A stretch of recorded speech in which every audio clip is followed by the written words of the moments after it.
I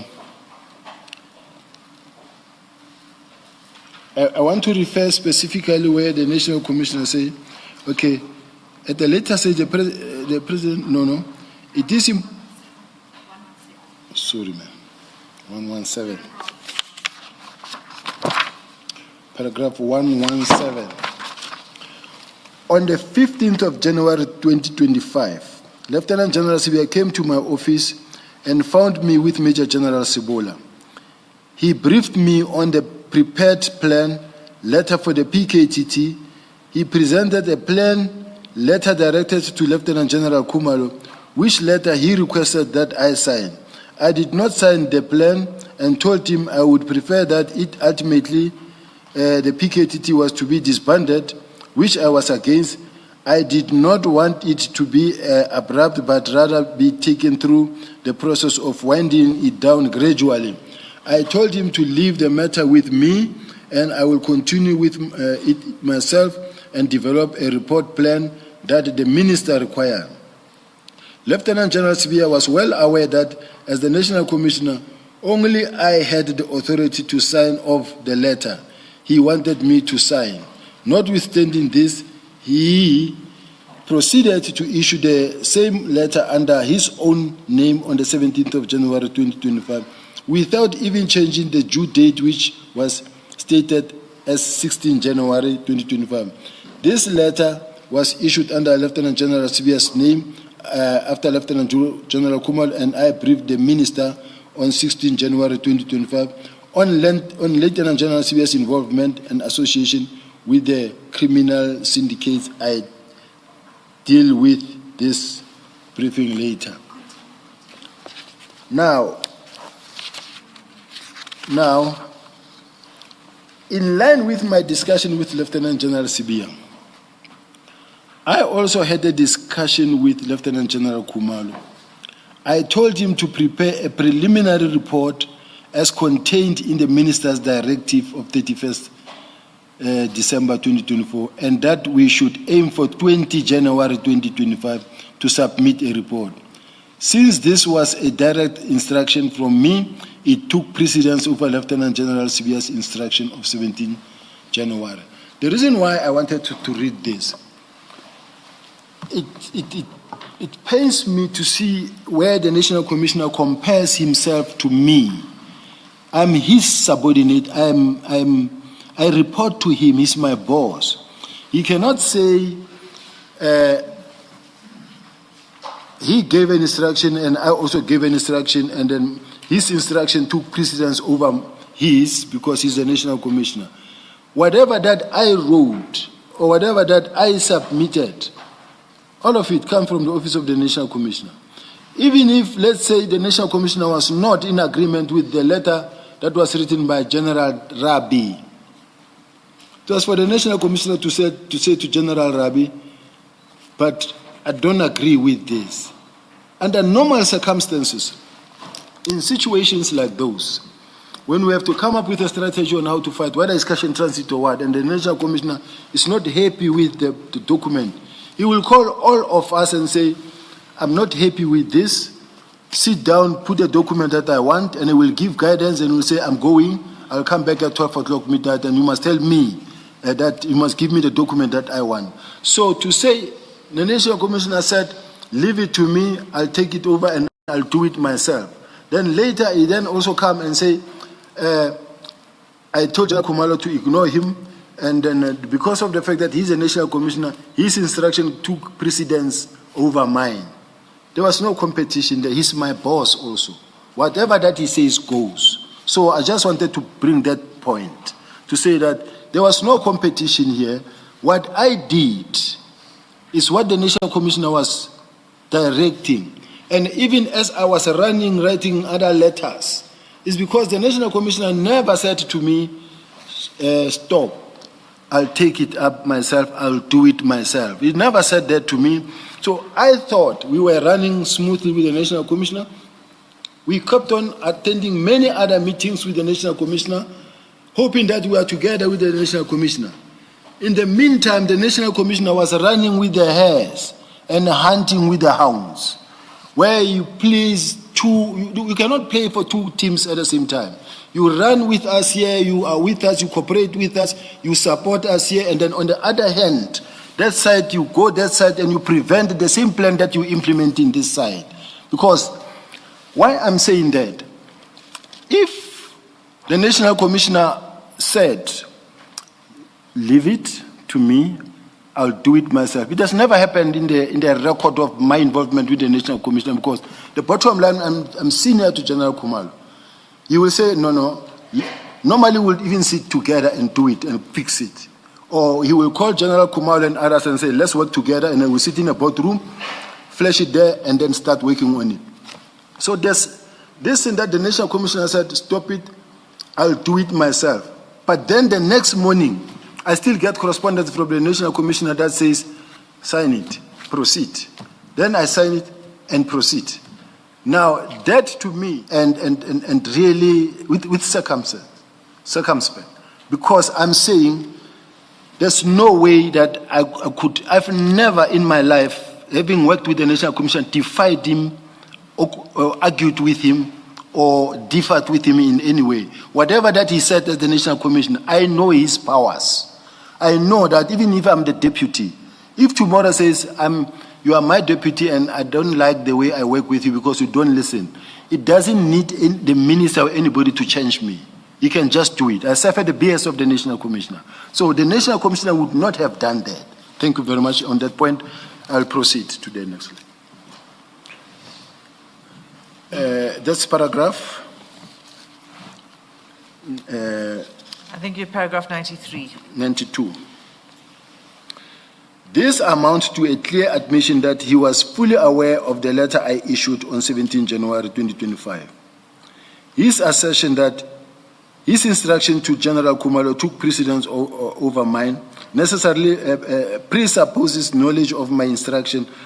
Absent such knowledge, there would have been no factual or logical basis upon which to assert the primary of his, the primacy of his instruction. On his own version, therefore, he confirmed that he was aware that I had issued the letter dated 17 of January 2025. This directly contradicts his contention that I had been instructed to leave the matter with him and that he would thereafter deal with it himself. The two versions cannot coexist, and his reliance on the alleged precedence of his instruction served only to expose the internal inconsistencies. On 5 of March 2025, the disbandment of the PKTT was debated before Portfolio Committee on Police in Parliament. Both the National Commissioner and General Mkhwanazi were present. But before I get that, I think it is important to know that the National Commissioner said, stop, I will do it myself. But there has been a number of subsequent meetings on the subject where I received invitation to be part of those meetings from the Office of the National Commissioner. So this tells one that if I said, hey, it looked like you don't know what you are doing, stop, I'll do it, I'll take it, I'll do it with General Khumalo, the two of us. Then, I don't know, would you really invite me again in other meetings to participate in those meetings when I'm useless? So, to me, it's something else. Can you just clarify something? Remember, you moved from a plan that you prepared, and you say there's inconsistency because National Commissioner says he then asked General Khumalo to produce a plan. Now the 20th of January comes. Whose plan was presented to the minister? Was it yours or the one that was prepared by General Khumalo? It was the one that was presented by General Khumalo and General Masemola. So he's correct that his instruction took precedence because what he presented to the minister is not what you produced, but what he asked General Khumalo to produce. Just as a matter of fact, not because we are debating. He's correct, but there's only one thing that I want the commissioner to note. Yes. Is the fact that that letter of the 22nd that was submitted by the National Commissioner that was crafted by maybe General Khumalo was only known to the two of them. I never received it. It was never sent to me. If I'm the General Khumalo reports to me, General Sintumile reports to me, the environment is mine. Now the National Commissioner, let's say he gave that instruction. Why don't you say, write an official letter that says, General Sibiya, we will take over from here, please relax, take it easy. And then from there,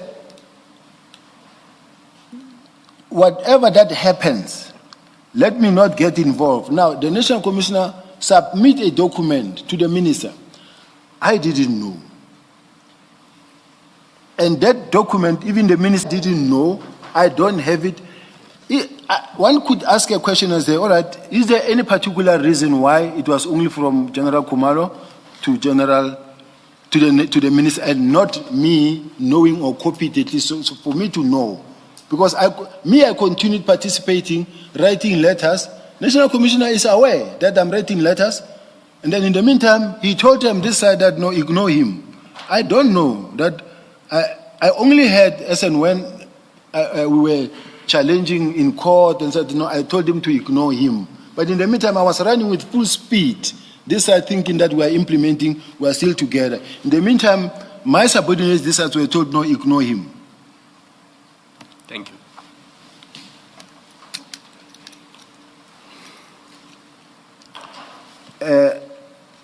Now, on the 5th of March 2025, the disbandment of the PKTT was debated at Parliament. General Khumalo made a presentation to the Portfolio Committee. Part of the presentation included a report on the development regarding the PKTT. In this part of the presentation, General Khumalo highlighted his history behind the establishment of the PKTT as well as its accomplishment and triumphs. In the course of the meeting, the PKTT's budget was considered, with members of the Portfolio Committee expressing different perspectives on whether the expenditure could be regarded as yielding a commensurate value and an adequate return on investment. To avoid prolixity, I attach here to marked SS16 the relevant extract of the meeting transcript. The full transcript of the meeting can be made available on the Commission's report. General Mlambo presented the latter part of the SAP's presentation to the Portfolio Committee. In his address, General Mlambo confirmed the minister's decision to disband the task team. Now, I'm not sure whether General Mlambo is a typo or it was intended to be General Khumalo, but I know General Khumalo presented, I was in Parliament. He further confirmed that the disbandment or disbandment of the PKTT would be effected through its transition from the PKTT to the serious and violent crime component, specifically the murder and robbery unit, within the Division of Detective and Forensic Service. This transition would allow the continued handling of cases under investigation as well as those presently before various courts. I pause to mention that a comparison of the above address and the contents of the communication which I had circulated on 17 January 2025 pertaining to the disbandment of the PKTT reveals no material difference.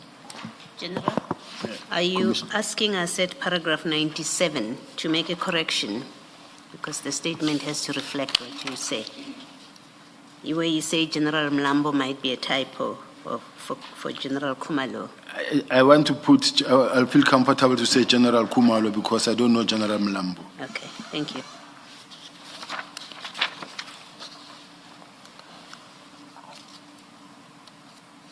Yes, you may proceed. 99.